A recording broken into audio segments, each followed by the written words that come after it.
আসসালামু আলাইকুম। Lifestyle with বউ শাশুড়ি পেজের পক্ষ থেকে স্বাগতম জানাচ্ছি। আজকে রান্না করতেছি শিম দিয়ে মাছ।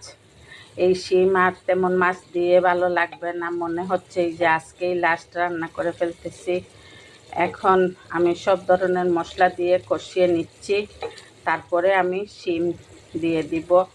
আর আগে থেকেই তেলাপিয়া মাছ আমার বৌমা বেজে রেখেছে, এই দেখেন মাছের মাথা মাছ ভেজে রেখেছে, এগুলা দিয়ে শিম রান্না করব। মশলা কষানো হওয়ার পরে আমি শিম দিয়ে দিব। শিম আমার কষানো হয়ে গিয়েছে, এখন আমি সিদ্ধ হওয়ার জন্য একটু পানি দিয়ে দিব, আর একসাথে ঝুলেরও পানি দিয়ে দিব।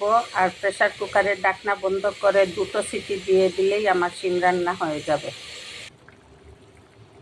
শিম দিয়ে আমার তেলাপিয়া মাছ হয়ে গিয়েছে। এখন আমি কয়েকটা কাঁচামরিচ উপর থেকে দিয়ে দিব এবং ধনিয়া পাতা কুচি দিয়ে নামিয়ে নিব। লাইফস্টাইল উইথ বউ শাশুড়ির পাশে থাকবেন, আমাদের জন্য দোয়া করবেন। যদি ইউটিউব চ্যানেল থেকে ভিডিওটি দেখে থাকেন তাহলে প্লিজ সাবস্ক্রাইব করে নেবেন এবং লাইক কমেন্ট ও শেয়ার করবেন। এবং ফেসবুক পেজ থেকে যদি দেখে থাকেন তাহলে ফলো দিয়ে আমাদের পাশে থাকবেন, লাইক কমেন্ট ও শেয়ার করবেন। আর আপনাদের অনুপ্রেরণায় আমরা উৎসাহিত হই। আপনারা যদি সাহায্য করেন তাহলে আমরা এগিয়ে যেতে পারবো।